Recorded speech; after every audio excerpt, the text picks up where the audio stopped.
ശരിക്കും പറഞ്ഞാൽ ഒരു 15, 18, 20 വയസ്സാകുമ്പോഴേക്കൊക്കെ തന്നെ നിങ്ങൾ പലപ്പോഴും പേപ്പറിൽ വായിച്ചിട്ടുണ്ടാവും. 15 വയസ്സായ കുട്ടി കുഴഞ്ഞു വീണ് മരിച്ചു, 20 വയസ്സായ കുട്ടിക്ക് ഹാർട്ട് അറ്റാക്ക് മൂലം മരിച്ചു. ഇതൊക്കെ ഇന്ന് വളരെ കോമൺ ആണ്. പ്രധാന കാരണം നമ്മുടെ ലൈഫ് സ്റ്റൈലിലുള്ള ചേഞ്ചസ് തന്നെയാണ്. നമുക്ക് ചില മാർഗങ്ങൾ ഒന്ന് ശ്രദ്ധിച്ചു കഴിഞ്ഞാൽ നിങ്ങൾക്ക് നല്ലതുപോലെ നിങ്ങളുടെ ബ്ലഡ് പ്രഷറിനെ, കൂടി നിൽക്കുന്ന ബ്ലഡ് പ്രഷറിനെ കുറയ്ക്കാൻ കഴിയും. ഉപ്പ് നിങ്ങൾ മാക്സിമം ഇത്തരത്തിലുള്ള സോഴ്സുകളിൽ നിന്ന് മാക്സിമം കുറയ്ക്കാൻ ശ്രമിക്കുക. അതുകൊണ്ട് പുറമേ നിന്നുള്ള ഭക്ഷണം മാക്സിമം ഒഴിവാക്കുക. ഇത്തരത്തിൽ നിങ്ങൾ അറിയാതെ ഉള്ളിൽ ചെല്ലാൻ സാധ്യതയുള്ള ഉപ്പിൻ്റെ അളവ് മാക്സിമം കുറയ്ക്കുക. ഇതിൻ്റെ കൂടെ ഉപ്പിനെ കൗണ്ടർ ചെയ്യുന്ന വേറൊരു എലമെൻ്റാണ് പൊട്ടാസ്യം. ഇത് ശരിക്കും ഒരു വ്യക്തിക്ക് പെർ ഡേ വേണ്ടത് 4 മുതൽ 4.5 ഗ്രാമാണ്. എന്നാൽ നമ്മൾ ഏതൊരു വ്യക്തിയും പൊട്ടാസ്യം കഴിക്കുന്നത് വളരെ കുറവും ഉപ്പ് കഴിക്കുന്നത് വളരെ കൂടുതലുമാണ്. ഹലോ ഫ്രണ്ട്സ്, ഞാൻ ഡോക്ടർ അഭിരാം. ഏകദേശം ഒരു 30 വർഷം മുന്നേയൊക്കെ ഒരു 60 വയസ്സിന് മുകളിൽ പ്രായമുള്ളവർക്ക് കണ്ടിരുന്ന പല അസുഖങ്ങളും, അതിൽ കൂടുതലും ലൈഫ് സ്റ്റൈൽ അസുഖങ്ങളെന്ന് പറയാം. പ്രധാനമായും diabetes, hyper tension, heart attack അല്ലെങ്കിൽ കൊളസ്ട്രോൾ പ്രശ്നങ്ങൾ, ഇതൊക്കെ ഇന്ന് ശരിക്കും പറഞ്ഞാൽ ഒരു 15, 18, 20 വയസ്സാകുമ്പോഴേക്കൊക്കെ തന്നെ നിങ്ങൾ പലപ്പോഴും പേപ്പറിൽ വായിച്ചിട്ടുണ്ടാവും. 15 വയസ്സായ കുട്ടി കുഴഞ്ഞു വീണ് മരിച്ചു, 20 വയസ്സായ കുട്ടിക്ക് ഹാർട്ട് അറ്റാക്ക് മൂലം മരിച്ചു. ഇതൊക്കെ ഇന്ന് വളരെ കോമൺ ആണ്. പ്രധാന കാരണം നമ്മുടെ ലൈഫ് സ്റ്റൈലിലുള്ള ചേഞ്ചസ് തന്നെയാണ്. ലോകത്തിൽ ഏകദേശം ഒരുപക്ഷെ എല്ലാ ഗ്രൂപ്പിനെയും കണക്കാക്കുകയാണെങ്കിൽ 30% പേരെ ബാധിക്കുന്ന ഒരു പ്രധാന അസുഖമാണ് ഹൈപ്പർ ടെൻഷൻ. നിങ്ങൾക്ക് ഈ ഒരു ഹൈപ്പർ ടെൻഷൻ മരുന്ന് കഴിക്കുന്നവർക്കും അഥവാ ചെറിയ രീതിയിൽ ഹൈപ്പർ ടെൻഷനുള്ള ഒരു ഗ്രൂപ്പ് ഓഫ് വ്യക്തികൾ മരുന്ന് കഴിക്കാതെ ഇതിനെ മാനേജ് ചെയ്യണം എന്ന് ആഗ്രഹിക്കുന്നവർക്കും വേണ്ടിയിട്ടുള്ളതാണ് ഈ വീഡിയോ. ശരിയായ രീതിയിൽ നിങ്ങൾ നിങ്ങളുടെ ലൈഫ് സ്റ്റൈലിൽ കുറച്ച് ചേഞ്ചസ് വരുത്തുകയും നിങ്ങളുടെ ഭക്ഷണക്രമങ്ങൾ ക്രമീകരിക്കുകയും ചെയ്യുകയാണെങ്കിൽ ഒരുപക്ഷെ ഒരു 30 മില്ലിമീറ്റർ വരെ നിങ്ങൾക്ക് അധികമായി നിൽക്കുന്ന ആ ബ്ലഡ് പ്രഷറിനെ നമുക്ക് കുറയ്ക്കാൻ കഴിയും. ഇന്നത്തെ ലൈഫ് സ്റ്റൈലിൽ ഇത് പ്രായമായവർക്ക് ഉള്ള ഒരു അസുഖമല്ല, ചെറുപ്പക്കാർക്കും ധാരാളമായി ഒരു ഹൈപ്പർ ടെൻഷൻ കാണുന്നുണ്ട്. 2 തരത്തിലാണ് നമുക്ക് ഈ ഒരു ഹൈപ്പർ ടെൻഷനെ പ്രാഥമികമായി ഡിഫൈൻ ചെയ്യാൻ പറ്റുന്നത്. ഒന്ന് പ്രൈമറി ഹൈപ്പർ ടെൻഷൻ അല്ലെങ്കിൽ എസെൻഷ്യൽ ഹൈപ്പർ ടെൻഷൻ എന്ന് പറയും. നമ്മുടെ ജീവിതത്തിൻ്റെ ഏതെങ്കിലും ഒരു ഘട്ടത്തിൽ പലതരം ഫാക്ടേഴ്സിനെ കൊണ്ട് ഇത് ഒഴിവാക്കാൻ പറ്റാത്ത ഒരു കാര്യമാണ്. ഏജ് റിലേറ്റഡ് ആയിട്ടൊക്കെ സാധാരണ ഏവർക്കും വരാവുന്ന ചെറിയൊരു പ്രഷർ വേരിയേഷൻ, ഇതാണ് പ്രൈമറി ഹൈപ്പർ ടെൻഷൻ അല്ലെങ്കിൽ എസെൻഷ്യൽ ഹൈപ്പർ ടെൻഷൻ. ഇനി സെക്കൻഡറി ഹൈപ്പർ ടെൻഷൻ എന്നുള്ളത് പെട്ടെന്ന് ഡെവലപ്പ് ചെയ്യുന്ന ഒരു ടൈപ്പ് ഓഫ് ബ്ലഡ് പ്രഷറാണ്, അധികമായ ബ്ലഡ് പ്രഷറാണ്. ഇത് മറ്റ് പല കോ എക്സിസ്റ്റിംഗ് അല്ലെങ്കിൽ ആ വ്യക്തിയിൽ തന്നെ മറ്റ് അസുഖങ്ങൾ നിൽക്കുമ്പോൾ വരാവുന്ന ഒരു പ്രശ്നമാണ്. ഉദാഹരണത്തിന് ഡയബറ്റീസ് ഒരു പ്രശ്നമാവാം, നിങ്ങളുടെ ആന്തരിക അവയവങ്ങൾക്കുള്ള ചില ട്യൂമേഴ്സ്, പ്രത്യേകിച്ച് അഡ്രിനൽ ഗ്ലാൻസിനുള്ള ട്യൂമേഴ്സ് പോലെയുള്ള അസുഖങ്ങൾ ഒരു കാരണമാവാം, നിങ്ങൾ ചില ആൻറ്റി ഡിപ്രസൻസോ അല്ലെങ്കിൽ ഉത്തേജക മരുന്നുകളോ ഒക്കെ കഴിക്കുന്നുണ്ടെങ്കിൽ അതൊരു കാരണമാവാം. അതുപോലെ തന്നെ നിങ്ങളുടെ ശ്വാസകോശങ്ങൾക്കുള്ള പ്രശ്നമോ, പെയിൻ കില്ലേഴ്സ് കഴിക്കുന്ന ശീലമോ, മറ്റ് ഡീജനറേറ്റീവ് അസുഖങ്ങൾ, അതായത് നെർവ് റിലേറ്റഡ് ആയിട്ടുള്ള പ്രശ്നങ്ങളോ അല്ലെങ്കിൽ ഹാർട്ട് റിലേറ്റഡ് ആയിട്ടുള്ള ഡീജനറേറ്റീവ് പ്രശ്നങ്ങൾ ഉണ്ടെങ്കിലൊക്കെ തന്നെ പെട്ടെന്ന് നിങ്ങൾക്ക് ഒരു ഹൈപ്പർ ടെൻഷൻ ഡെവലപ്പ് ചെയ്യാനുള്ള സാധ്യതയുണ്ട്. ഇതാണ് സെക്കൻഡറി ഹൈപ്പർ ടെൻഷൻ. ഇതിൽ തന്നെ ചിലത് മോഡിഫയബിൾ ആണ്. അതായത് നമുക്ക് ചില മാർഗങ്ങൾ ഒന്ന് ശ്രദ്ധിച്ചു കഴിഞ്ഞാൽ നിങ്ങൾക്ക് നല്ലതുപോലെ നിങ്ങളുടെ ബ്ലഡ് പ്രഷറിനെ, കൂടി നിൽക്കുന്ന ബ്ലഡ് പ്രഷറിനെ കുറയ്ക്കാൻ കഴിയും. ആ ഒരു ഗ്രൂപ്പിനെ പറ്റിയാണ് ഞാൻ കൂടുതൽ സ്ട്രെസ് ചെയ്ത് ഇന്ന് പറയുന്നത്. എന്നാൽ വേറൊരു ഗ്രൂപ്പ് നോൺ മോഡിഫയബിൾ ആണ്. പ്രത്യേകിച്ച് ഏജ് റിലേറ്റഡ് ആയിട്ടുള്ള ഒരു ഹൈപ്പർ ടെൻഷൻ ആണെങ്കിലോ അല്ലെങ്കിൽ ജെനറ്റിക് പ്രിഡിസ്പോസിഷൻ, നിങ്ങൾക്ക് ഫാമിലിയിൽ അത്രയും ഒരു ടെൻഡൻസി ഉള്ള ഒരു വ്യക്തിയാണെങ്കിൽ അതിലൊക്കെ നമുക്ക് വ്യത്യാസം വരുത്താവുന്നതിന് ഒരു പരിധിയുണ്ട്. എന്നാൽ ഈ മോഡിഫയബിൾ ബ്ലഡ് പ്രഷർ തീർച്ചയായിട്ടും നിങ്ങൾ ശ്രദ്ധിക്കുകയാണെങ്കിൽ നിങ്ങൾക്കൊരു പക്ഷേ മരുന്നില്ലാതെ മുന്നോട്ട് പോകാൻ കഴിയും.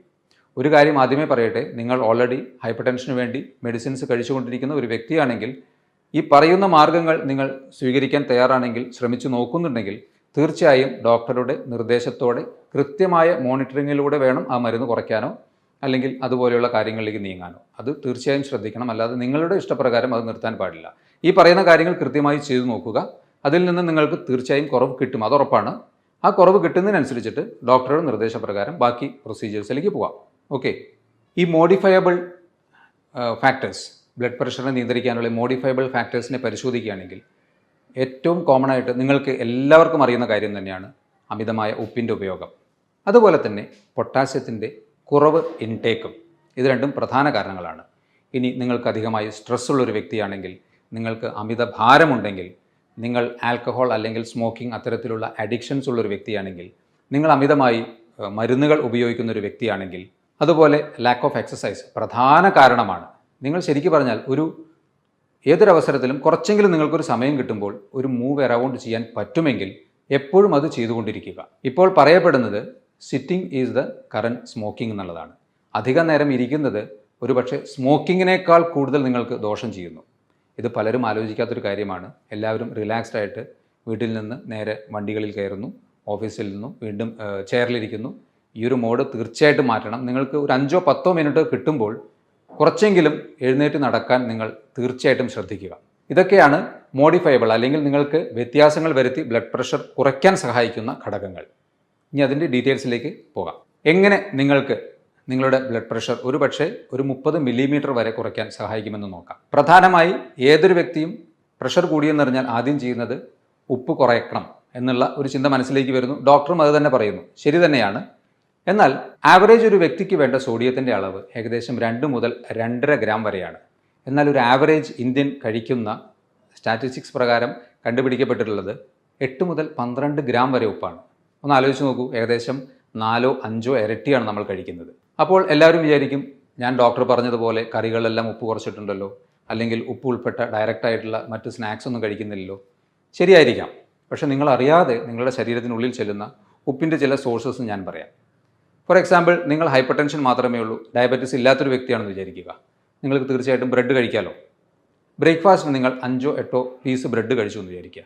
അതുപോലെ തന്നെ മറ്റൊരു അവസരത്തിൽ സ്നാക്സ് ആയിട്ട് ബിസ്ക്കറ്റോ അല്ലെങ്കിൽ പാക്കറ്റിൽ ഉൾപ്പെട്ട വലിയ ഉപ്പില്ല എന്ന് തോന്നുന്ന എന്തെങ്കിലും ഒരു സ്നാക്സ് നിങ്ങൾ കഴിച്ചു എന്ന് വിചാരിക്കുക. ഇതിൻ്റെയൊക്കെ പുറത്ത് എഴുതിയിരിക്കുന്ന ഇൻഗ്രീഡിയൻസ് നിങ്ങൾ എപ്പോഴെങ്കിലും വായിച്ചു നോക്കിയിട്ടുണ്ടോ? എല്ലാത്തിലും ഒരു ടേസ്റ്റ് മേക്കറായിട്ട് മെയിൻ ഇൻഗ്രീഡിയൻറ്റ് സോൾട്ട് തന്നെയാണ്. ഒരു ബ്രെഡ് പ്ലസ് അതിൻ്റെ കൂടെ ബട്ടർ കഴിച്ചു, അത് സോൾട്ടഡ് ബട്ടർ ആണെങ്കിൽ നിങ്ങളറിയാതെ അത്രയും ഉപ്പ് നിങ്ങളുടെ ഉള്ളിൽ ചെന്നു. നമ്മളൊരു പാർക്കിലോ അല്ലെങ്കിൽ ഈവനിങ് ഒരു ബീച്ചിലൊക്കെ പോകുമ്പോൾ വളരെ നിരുപദ്രവകരം എന്ന് കരുതുന്ന ഹൈപ്പർ ടെൻഷനുള്ള ഒരു വ്യക്തിക്കാണ് ഞാൻ പറയുന്നത്, നിലക്കടല വാങ്ങി കഴിക്കുന്നു. ആ ഉപ്പിൽ വറുത്തതുകൊണ്ട് മാത്രമാണ് അതിന് അത്രയും ടേസ്റ്റ്. ആ ഉപ്പ് നിങ്ങളുടെ ഉള്ളിൽ ചെല്ലുന്നു. ഇതുപോലെ പാക്കറ്റിൽ വരുന്ന എല്ലാ ഭക്ഷണങ്ങൾക്കും ഈ ഉപ്പ് ഒരു പ്രധാന ഘടകമാണ്. അതുപോലെ തന്നെ നിങ്ങൾ ഒരു ഹോസ്റ്റലിൽ താമസിക്കുന്ന വ്യക്തിയോ അല്ലെങ്കിൽ അത്യാവശ്യത്തിന് പുറമേ നിന്ന് ഭക്ഷണം ഹോട്ടലിൽ നിന്ന് വാങ്ങി കഴിക്കുന്ന ഒരു വ്യക്തിയാണെങ്കിൽ ഉറപ്പിച്ചോളൂ, നിങ്ങൾ വീട്ടിലിടുന്നതിൻ്റെ ഇരട്ടി ഉപ്പ് അതിലുണ്ടാവും. കാരണം ആ ഒരു ടേസ്റ്റിന് ആ ഒരു ഉപ്പ് മെയിൻ ഒരു ടേസ്റ്റ് മേക്കറാണ്. അതുകൊണ്ട് പുറമേ നിന്നുള്ള ഭക്ഷണം മാക്സിമം ഒഴിവാക്കുക. ഇത്തരത്തിൽ നിങ്ങൾ അറിയാതെ ഉള്ളിൽ ചെല്ലാൻ സാധ്യതയുള്ള ഉപ്പിൻ്റെ അളവ് മാക്സിമം കുറയ്ക്കുക. ഇതുപോലെ ആവറേജ് ഹൈപ്പർ ടെൻഷനുള്ള ഒരു വ്യക്തി ഏകദേശം 8 ഗ്രാമോളം ഉപ്പ് ഉള്ളിൽ ചെല്ലുന്നുണ്ട് എന്ന് കരുതുക. ആ വ്യക്തിക്ക് 1 ഗ്രാം ഉപ്പ് കുറയ്ക്കാനായാൽ ബ്ലഡ് പ്രഷർ 5 മില്ലിമീറ്ററോളം കുറയും. അതാണ് അതിൻ്റെ യാഥാർത്ഥ്യം. അപ്പോൾ അതുകൊണ്ട് ഉപ്പ് നിങ്ങൾ മാക്സിമം ഇത്തരത്തിലുള്ള സോഴ്സുകളിൽ നിന്ന് മാക്സിമം കുറയ്ക്കാൻ ശ്രമിക്കുക. ഇതിൻ്റെ കൂടെ ഉപ്പിനെ കൗണ്ടർ ചെയ്യുന്ന വേറൊരു എലമെൻ്റാണ് പൊട്ടാസ്യം. ഇത് ശരിക്കും ഒരു വ്യക്തിക്ക് പെർ ഡേ വേണ്ടത് 4 മുതൽ 4.5 ഗ്രാമാണ്. എന്നാൽ നമ്മൾ ഏതൊരു വ്യക്തിയും പൊട്ടാസ്യം കഴിക്കുന്നത് വളരെ കുറവും ഉപ്പ് കഴിക്കുന്നത് വളരെ കൂടുതലുമാണ്. പൊട്ടാസ്യത്തിൻ്റെ മാക്സിമം ഇൻടേക്ക് ഒരു ആവറേജ് സ്റ്റാറ്റിസ്റ്റിക്സിൽ 1-2 ഗ്രാമാണ്. അപ്പോൾ നിങ്ങൾ പൊട്ടാസ്യത്തിൻ്റെ അളവ് കൂട്ടുക. അതിന് ഏറ്റവും സിംപിളസ്റ്റ് ആയിട്ടുള്ള ഒരു സോഴ്സ് നേന്ത്രപ്പഴം കഴിക്കുക എന്നുള്ളതാണ്. അത് മാത്രം കഴിച്ചാൽ തന്നെ 1-2 നേന്ത്രപ്പഴം, ഒരു മീഡിയം സൈസ് നേന്ത്രപ്പഴം നിങ്ങൾ കഴിക്കുകയാണെങ്കിൽ 420 മില്ലിഗ്രാമോളം പൊട്ടാസ്യം അതിൽ നിന്ന് നിങ്ങൾക്ക് കിട്ടും. 1-2 നേന്ത്രപ്പഴം കഴിക്കാൻ പറ്റിയാൽ അതിൽ തന്നെ ഈ ഉപ്പിൻ്റെ എഫക്റ്റിനെ കൗണ്ടർ ചെയ്യാനുള്ള പൊട്ടാസ്യം നമുക്കായി. അങ്ങനെ ചെയ്യുകയാണെങ്കിൽ നിങ്ങൾക്ക് വീണ്ടും 4-5 മില്ലിമീറ്റർ മെർക്കുറി ഓഫ് പ്രഷർ കുറയ്ക്കാൻ കഴിയും. പൊട്ടാസ്യം ഉള്ളിൽ ചെല്ലാനുള്ള ഒരു മാർഗ്ഗം ഞാൻ പറഞ്ഞു. ഇനി നിങ്ങൾക്ക് ഉപ്പ് കൂടിയേ തീരൂ അല്ലെങ്കിൽ അതിൻ്റെ ഒരു ടേസ്റ്റ് അത്യാവശ്യമാണെന്ന് തോന്നുകയാണെങ്കിൽ മറ്റ് ശാരീരിക പ്രശ്നങ്ങളും ഒന്നുമില്ലാത്തൊരു വ്യക്തിയാണെങ്കിൽ, അതായത് നിങ്ങളുടെ കിഡ്നിക്കൊന്നും പ്രത്യേകിച്ച് എക്സ്ട്രാ പ്രശ്നമൊന്നും ഇല്ലെങ്കിൽ നിങ്ങൾക്ക് ഇന്ദുപ്പ് മോഡറേറ്റ് ആയിട്ടുള്ള അളവിൽ ഉപയോഗിക്കാവുന്നതാണ്. ഇന്ദുപ്പ് പൊട്ടാസ്യം ക്ലോറൈഡാണ്. അതൊരു മോഡറേറ്റ് ആയിട്ടുള്ള ലെവലിൽ നിങ്ങൾക്ക് ഇന്ദുപ്പ് ഈ സോഡിയം ക്ലോറൈഡിന് പകരം സബ്സ്റ്റിറ്റ്യൂട്ട് ചെയ്യാം. അപ്പോൾ ആ ഉപ്പിൻ്റെ ടേസ്റ്റ് അത്യാവശ്യം കിട്ടുകയും ചെയ്യും. അതുപോലെ സോഡിയത്തിൻ്റെ സൈഡ് എഫക്ട്സ് അല്ലെങ്കിൽ ബാഡ് എഫക്ട്സ് ഉണ്ടാവുകയുമില്ല. പക്ഷേ നിങ്ങൾ ഓർമ്മിക്കണം, മറ്റ് അസുഖങ്ങളും ഒന്നും ഇല്ലാത്തൊരു വ്യക്തിക്ക് മാത്രമേ അത് ഉപയോഗിക്കാൻ പാടുള്ളൂ. ഇനി ഹൈപ്പർ ടെൻഷന് ഇന്ന് ഏറ്റവും പ്രചാരത്തിലുള്ള ഒരു ഡയറ്റാണ് ഡാഷ് ഡയറ്റ് എന്നുള്ളത്. ഡാഷ് ഡയറ്റ് എന്നാൽ dietary approach to stop hypertension എന്നുള്ളതാണ്. ഈ ഡയറ്റിൽ വളരെ സിമ്പിളായിട്ടുള്ള നിങ്ങൾക്ക് ചെയ്യാവുന്ന കാര്യങ്ങളാണ്. ഫൈബർ കൂടിയ ഭക്ഷണങ്ങൾ കൂടുതൽ ഉൾപ്പെടുത്തുക, നാരുകൾ അടങ്ങിയ ഭക്ഷണങ്ങൾ കൂടുതൽ ഉൾപ്പെടുത്തുക, ഫ്രൂട്ട്സ് ആൻഡ് വെജിറ്റബിൾസ് കൂടുതൽ ഉൾപ്പെടുത്തുക, അനിമൽ പ്രോട്ടീൻ മാക്സിമം കുറയ്ക്കുക, പ്രത്യേകിച്ച് ഫ്രൈഡ് പ്രോട്ടീൻ. ലീൻ പ്രോട്ടീൻ പിന്നെയും കുറച്ച് ഓക്കെയാണ്, അതായത് ഗ്രിൽഡ് ആയിട്ടുള്ള പ്രോട്ടീൻ കുറച്ചും കൂടി ഓക്കെയാണ്. Fried protein, animal protein maximum avoid ചെയ്യുക. പ്ലാന്റ് പ്രോട്ടീൻ കൂടുതലായിട്ട് ഉൾപ്പെടുത്തുക. റെഗുലറായിട്ടുള്ള എക്സസൈസ് ഉൾപ്പെടുത്തുക. അതുപോലെ തന്നെ കൃത്യമായ ഉറക്കം, സ്ട്രെസ്സ് കുറയ്ക്കാനുള്ള മാർഗ്ഗങ്ങൾ. ഇതാണ് ഒരു ഓവറോൾ ഡാഷ് ഡയറ്റിനെ പറ്റി നോക്കുകയാണെങ്കിൽ നമുക്ക് കിട്ടുന്ന ഒരു പിക്ചർ. അപ്പോൾ ഈ രീതിയിൽ നിങ്ങൾക്ക് പ്രാക്ടീസ് ചെയ്യാൻ പറ്റുകയാണെങ്കിൽ വീണ്ടും നിങ്ങൾക്ക് നല്ല രീതിയിൽ നിങ്ങളുടെ ഹൈപ്പർ ടെൻഷനെ കുറയ്ക്കാൻ പറ്റും. അടുത്തത്, നിങ്ങൾക്ക് omega-3 ഫാറ്റി ആസിഡ്സ് ഉൾപ്പെട്ട ഭക്ഷണങ്ങൾ കൂടുതൽ ഉൾപ്പെടുത്താൻ പറ്റുകയാണെങ്കിൽ, പ്രത്യേകിച്ച് ഫിഷ് ഓയിൽ അല്ലെങ്കിൽ ഫ്ലാക്സ് സീഡ്, ലിൻസീഡ്, അത്തരത്തിലുള്ള സീഡ് ഓയിൽസോ അല്ലെങ്കിൽ സൺഫ്ലവർ സീഡ് ഓയിൽ, ഇതൊക്കെ കൂടുതലായിട്ട് ഉൾപ്പെടുത്താൻ പറ്റുമെങ്കിൽ നിങ്ങൾക്ക് വീണ്ടും ഒരു പരിധിവരെ നിങ്ങളുടെ ഹൈപ്പർ ടെൻഷനെ കുറയ്ക്കാൻ പറ്റും. അതെല്ലാം മോഡറേറ്റ് ആയിട്ടുള്ള ലെവലിൽ നിങ്ങൾ ഉൾപ്പെടുത്തുക. അതുപോലെ മഗ്നീഷ്യം കൂടുതലായിട്ടുള്ള ഭക്ഷണങ്ങൾ, omega-3 ഫാറ്റി ആസിഡ്സും മഗ്നീഷ്യം കൂടുതലായിട്ടുള്ള ഭക്ഷണങ്ങൾ ഉൾപ്പെടുത്തിയാൽ നിങ്ങൾക്ക് വീണ്ടും നിങ്ങളുടെ ഹൈപ്പർ ടെൻഷനെ കുറയ്ക്കാം. അടുത്ത പ്രധാന വില്ലൻ ആരാണ്? ഒബേസിറ്റി അഥവാ പൊണ്ണത്തടി തന്നെയാണ്. ഒരു 170 സെൻറ്റിമീറ്റർ ഹൈറ്റുള്ള ഒരു വ്യക്തി, അദ്ദേഹത്തിന് ആവറേജ് വേണ്ടത് ഒരു 68 മുതൽ 72 കിലോ ഭാരമാണെന്ന് വിചാരിക്കുക. പക്ഷേ ആ വ്യക്തിക്ക് ഒരു 90 അല്ലെങ്കിൽ 95 കിലോ ഉണ്ട്. പ്ലസ് അദ്ദേഹം ഹൈപ്പർ ടെൻസീവുമാണ്. തീർച്ചയായിട്ടും ഹൈപ്പർ ടെൻഷൻ വരാനുള്ള സാധ്യത എത്രയോ കൂടുതലാണ് ഭാരം കൂടുന്നതിനനുസരിച്ചിട്ട്. ഈ 95 കിലോ ഉള്ള ഒരു വ്യക്തി ആവറേജ് 72 കിലോ ആണ് വേണ്ടതെങ്കിൽ 1 കിലോ വെയിറ്റ് കുറയ്ക്കാൻ പറ്റുകയാണെങ്കിൽ ഏകദേശം 1 മില്ലിമീറ്ററോളം ഹൈപ്പർ ടെൻഷൻ നിങ്ങൾക്ക് കുറയ്ക്കാം. ഒരു 10 കിലോ കുറയ്ക്കാൻ പറ്റുകയാണെങ്കിൽ, ഒരു 180ലാണ് നിങ്ങളുടെ പ്രഷർ നിൽക്കുന്നതെങ്കിൽ അത് 170ലേക്ക് എത്തിക്കാം. വീണ്ടും ഒരു 10 കിലോ കുറയ്ക്കുകയാണെങ്കിൽ വീണ്ടും ഒരു 170ലേക്ക് എത്തിക്കാം. വളരെ സിമ്പിളായിട്ടുള്ള മെത്തേഡാണ്. ഒന്ന്, നിങ്ങളുടെ മനസ്സ് മാത്രം മതി അതിൽ. ഈ തടി കുറയ്ക്കാൻ വേണ്ടിയിട്ടുള്ള കുറച്ച് മാർഗ്ഗങ്ങൾ അവലംബിച്ചാൽ ഹൈപ്പർ ടെൻഷൻ നല്ലതുപോലെ കുറയും എന്നാണ് പഠനങ്ങൾ പറയുന്നത്. അടുത്തത്, ഇന്നത്തെ ഒരു ഫാസ്റ്റ് ലൈഫിൽ ഒട്ടുമിക്ക പേർക്കും പറ്റാത്ത ഒരു കാര്യമാണ് എക്സസൈസ്. റെഗുലറായിട്ടുള്ള എക്സസൈസ് നിങ്ങൾക്ക് ചെയ്യാൻ പറ്റുകയാണെങ്കിൽ മിനിമം 30 മിനിറ്റ്സ് പെർ ഡേ, അല്ലെങ്കിൽ ഓൾട്ടർനേറ്റ് ഡേയ്സിൽ ഒരു 40 മിനിറ്റ്സ് എങ്കിലും നിങ്ങൾക്ക് ഒരു മോഡറേറ്റ് ടു സിവിയർ അല്ലെങ്കിൽ വിഗറസ് എക്സസൈസ് ചെയ്യാൻ പറ്റുമെങ്കിൽ നല്ലതുപോലെ ഹൈപ്പർ ടെൻഷനെ കുറയ്ക്കാൻ പറ്റും. പക്ഷേ എപ്പോഴാണോ നമ്മൾ അത്തരത്തിലുള്ളൊരു എക്സസൈസ് ചെയ്യുമ്പോൾ നിങ്ങൾക്ക് എന്തെങ്കിലും ഒരു അസ്വാസ്ഥ്യം തോന്നുന്നത്, ആ സ്റ്റേജിൽ വെച്ച് അത് നിർത്തുക. പിന്നീട് അത് കണ്ടിന്യൂ ചെയ്ത് കുറയ്ക്കാൻ വേണ്ടി ശ്രമിക്കരുത്.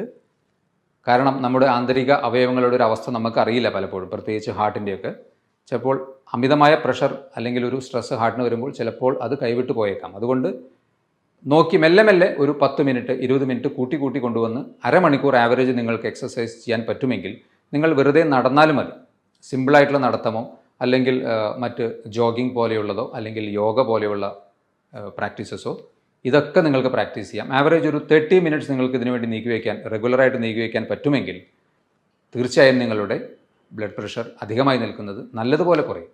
കൃത്യമായ ഉറക്കം എല്ലാ അവയവങ്ങൾക്കും ഒരു റിലാക്സേഷൻ ഇൻക്ലൂഡിങ് മൈൻഡിന് കിട്ടാൻ വേണ്ടി ആവറേജ് ഒരു 7 മുതൽ 8 മണിക്കൂർ കൃത്യമായിട്ടുള്ള ഉറക്കം നിങ്ങൾക്ക് കിട്ടണം.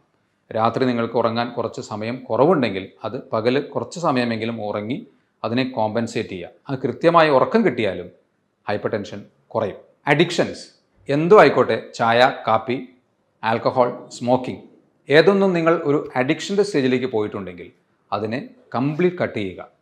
സംശയമേ വേണ്ട, നമുക്ക് നമ്മുടെ ഹെൽത്ത് തന്നെയാണ് പ്രധാനം, അല്ലാതെ ആ സ്മോക്കിങ്ങിലൂടെ കിട്ടുന്ന ഒരു ടേസ്റ്റ് അല്ല എന്ന് ഒരു ഓർമ്മ ഉണ്ടെങ്കിൽ തീർച്ചയായും ഇന്നു മുതൽ തന്നെ നിങ്ങൾ അഡിക്ഷൻസ് എന്തുണ്ടെങ്കിലും അത് കട്ട് ചെയ്യുക. നല്ലതുപോലെ നിങ്ങളുടെ ഹൈപ്പർ ടെൻഷൻ കുറയും. ഹൈപ്പർ ടെൻഷൻ്റെ ഒരു പ്രധാന കാരണമായി പറയുന്നത് സ്ട്രെസ്സ് തന്നെയാണല്ലോ. അപ്പോൾ ആ സ്ട്രെസ്സ് കുറയ്ക്കാൻ കുറച്ച് സമയം നിങ്ങൾ എക്സസൈസ് ഒരു നല്ല മാർഗ്ഗമാണ്. ഫിസിക്കലി റിലാക്സ്ഡ് ആകുമ്പോൾ മൈൻഡ് ഓട്ടോമാറ്റിക്കലി നല്ലതുപോലെ റിലാക്സ്ഡ് ആവും. അതുപോലെ തന്നെ യോഗ അല്ലെങ്കിൽ മെഡിറ്റേഷൻ പോലെയുള്ള സിമ്പിൾ ടെക്നിക്സ് പ്രാക്ടീസ് ചെയ്താലും നിങ്ങൾക്ക് സ്ട്രെസ്സ് കുറയ്ക്കാൻ പറ്റും. ഈ ഒരു കാര്യം മറക്കാതെ അപ്പോൾ അതും ചെയ്യുക. ഇനി അതുപോലെ തന്നെ ഭക്ഷണത്തിൽ ജങ്ക് ഫുഡ്, നേരത്തെ പറഞ്ഞത് തന്നെയാണ് ജങ്ക് ഫുഡ്. അതിൽ എടുത്തു പറയുന്ന കാര്യങ്ങൾ, ഒന്ന് ചായ, കാപ്പി, റിഫൈൻഡ് ഷുഗർ ഉൾപ്പെട്ട ഭക്ഷണങ്ങൾ, ഇത് മാക്സിമം കട്ട് ചെയ്യുക. അതുപോലെ തന്നെ ഫ്രൂട്ട്സ് ആൻഡ് വെജിറ്റബിൾസ് മാക്സിമം ഉൾപ്പെടുത്തുക. വെള്ളം നല്ലതുപോലെ കുടിക്കുക. ഫ്രീക്വൻറ്റ് ഇൻ്റർവെൽസിൽ മറക്കാതെ വെള്ളം കുടിച്ചുകൊണ്ടിരിക്കുക. ഇത്രയും കാര്യങ്ങൾ ജനറലായിട്ട് ചെയ്തു കഴിഞ്ഞാൽ ഉറപ്പാണ് നിങ്ങളുടെ ബ്ലഡ് പ്രഷർ ഏകദേശം ഒരു 20 മുതൽ 30 മില്ലിമീറ്റർ വരെ കുറയുമെന്നുള്ളത്. കൂടി നിൽക്കുന്നൊരു വ്യക്തിക്ക് ഇത് പരീക്ഷിച്ച് നോക്കാവുന്നതാണ്, തീർച്ചയായിട്ടും കുറയും. ഹൈപ്പർ ടെൻഷനുള്ള ഒട്ടനവധി വ്യക്തികൾക്ക് ഇത്രയും ഇൻഫർമേഷൻസ് തീർച്ചയായും യൂസ്ഫുൾ ആയിരിക്കും. ഇതുപോലെ മറ്റൊരു ഹെൽത്ത് ടോപ്പിക്കുമായി വീണ്ടും കാണാം. ബൈ.